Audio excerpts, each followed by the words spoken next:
Frères et sœurs en Jésus-Christ, bonjour. Bienvenue une fois de plus en notre émission Une minute avec Dieu. Aujourd'hui nous sommes jeudi 29e jour du mois de décembre de l'an 2022. Nous rendons grâce à Dieu de la grâce qu'il nous donne de partager encore ensemble ce matin. Je suis le serviteur Manel et comme vous le savez, notre émission est divisée en deux parties. Alors, prends la position, celle qui te semble la plus humble possible, et prions ensemble afin de confier notre journée à Dieu. Au nom de Jésus-Christ, nous sommes en prière. Dieu vivant, Dieu très haut, Dieu d'amour, Dieu de bonté, Dieu de magnificence, nous venons devant ta face dans le nom puissant et souverain du Seigneur Jésus-Christ. Éternel, nous te bénissons. Éternel, nous te rendons grâce. Nous te disons infiniment merci de la grâce que tu nous donnes encore d'être vivants en cette matinée, Seigneur. Tu nous as réveillés sains et saufs.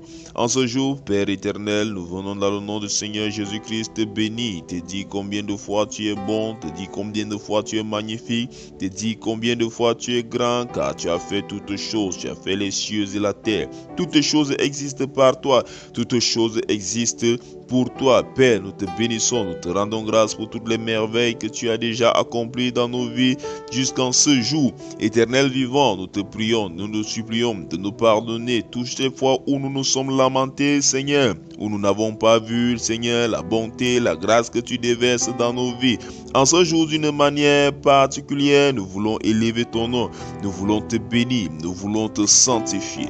Éternel vivant, éternel très haut, éternel d'amour, tu es le Dieu qui a marché avec le peuple d'Israël dans le désert, ô Dieu. Aujourd'hui encore, nous voulons, Seigneur Dieu Tout-Puissant, que tu viennes et tu marches avec nous, car celui qui marche avec toi, Père éternel, n'a rien à craindre. C'est pourquoi en cette matinée, nous venons vers toi, nous venons te supplier, Seigneur, viens et prends contrôle de notre journée.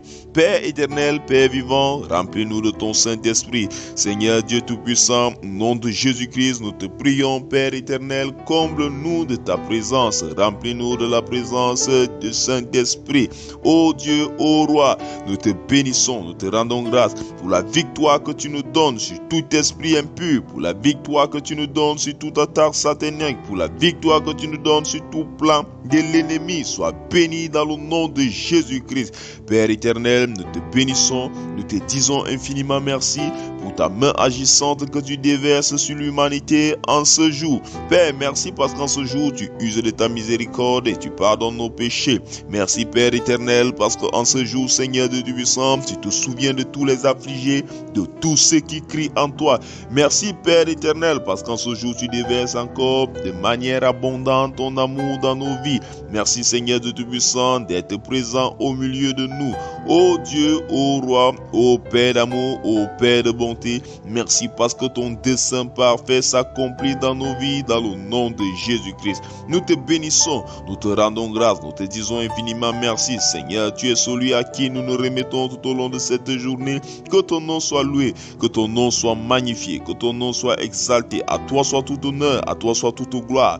Par Jésus-Christ, au nom de Jésus-Christ, nous t'avons prié. Amen.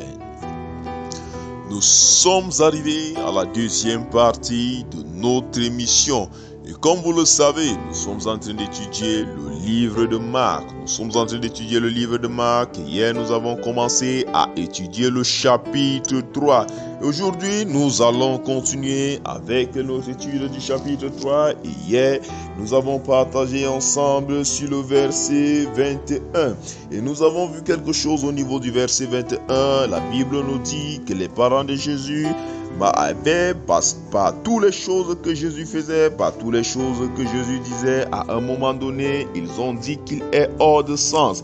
Et hier, nous avons parlé de cela. Lorsque tu es donc quelqu'un qui marche selon le plan de Dieu, lorsque tu marches dans la volonté de Dieu, parfois il y a des choses que tu vas faire, que les autres vont dire que tu es hors de sens, que tu as perdu la raison, que tu ne comprends plus rien. Mais toi, il ne faut pas te décourager, il faut continuer tant que tu sais que tu marches selon le plan de Dieu. Et lorsque nous continuons cette étude et que nous lisons le verset 22, nous allons voir, il y a quelque chose qui se passe. Et il est écrit, et les scribes qui étaient descendus de Jérusalem dit, il est possédé de Belzébul. C'est par le prince des démons qu'il chasse les démons. Ça, c'est une partie très importante parce que nous vivons cela dans nos jours. Voici ce qui se passe. Les scribes étaient ceux qui étaient chargés d'écrire la loi, c'est-à-dire c'était des personnes qui connaissaient la loi, c'était des personnes qui avaient une grande connaissance de la loi. Mais lorsqu'ils regardaient ce que Jésus faisait, lorsqu'ils regardaient ce que Jésus disait, alors ils voyaient en Jésus un démon. Ils disaient que ce que Jésus fait, ce n'est que par les princes des démons, c'est par Belzébul qu'il fait cela. Et il y a quelque chose que je voudrais que nous lisons à partir du verset 28.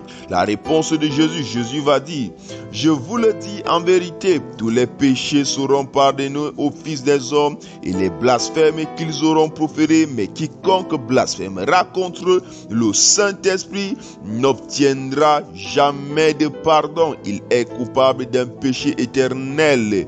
Jésus parle, au verset 30, on dit: Jésus parla ainsi parce qu'il disait qu'il est possédé d'un esprit impur.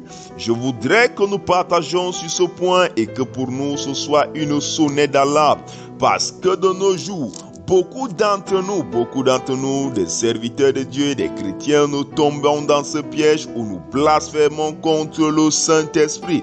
Lorsque nous voyons par exemple le Saint-Esprit agir dans un homme de Dieu, agir avec un homme de Dieu, d'une manière que nous ne comprenons pas, nous le taxons une fois de faux, ou nous le taxons d'agissant avec les esprits impurs, qu'il agit avec les forces des ténèbres. Voilà quelque chose que les scribes ont eu à faire. Je voudrais d'abord que vous sachiez également que les scribes n'étaient pas des personnes comme les autres qui ne connaissaient pas la loi, mais les scribes étaient des personnes qui connaissaient très bien la loi. Les pharisiens étaient des personnes qui connaissaient très bien la loi, des personnes qui croyaient avoir une grande relation avec Dieu parce qu'ils connaissaient parfaitement la loi, ils connaissaient les Écritures, ils étaient assidus au temple. Alors, toi également, de nos jours également, nous avons des personnes qui se disent qu'ils connaissent la loi. Nous avons des personnes qui vont te dire qu'ils vivent dans la lecture de la parole, qui connaissent la parole. Mais ils tombent dans ce piège. Lorsqu'ils voient un homme de Dieu,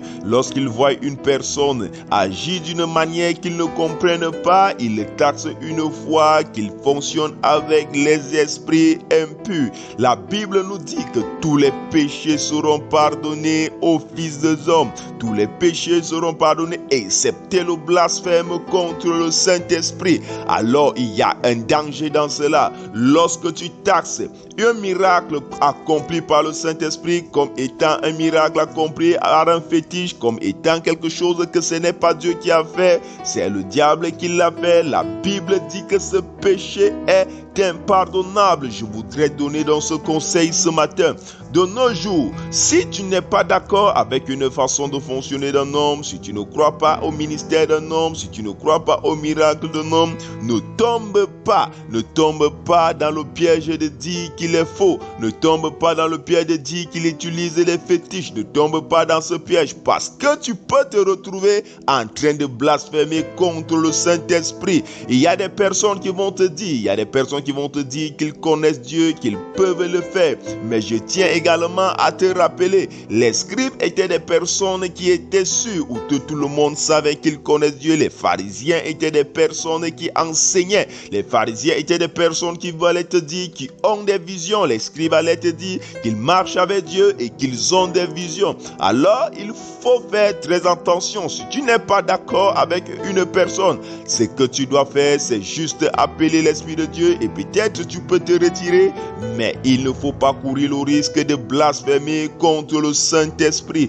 Et je voudrais également dire, cela arrive de nos jours parce que lorsque nous partons, lorsque nous écoutons la parole, si nous cherchons à faire confiance aux hommes et non à Dieu, la première des choses que tu dois savoir, l'une des choses que tu dois savoir, c'est que ce n'est pas à un homme que tu te confies, ce n'est pas à un homme que tu donnes ta vie, mais c'est au Seigneur Jésus-Christ, c'est à Dieu que tu donnes ta vie. Alors lorsque tu le donnes ta vie, lorsque tu pries, lorsque lorsque tu te remets à lui. Il a dit dans le livre de Jean, à partir du verset 20, que lorsqu'il est ton berger, personne ne peut te ravir, personne ne peut te voler. Cela signifie que lorsque tu te remets à Jésus, tu n'as pas besoin de regarder les hommes, mais tu regardes à Jésus et avec la ferme assurance, il va te conduire. Il va te conduire, bien-aimé. Il ne faut donc plus regarder aux hommes. Cela, c'est parce que nous regardons aux hommes. Nous cherchons un pasteur que nous faisons confiance. Nous cherchons un homme que nous faisons confiance et c'est avec lui que nous voulons avancer.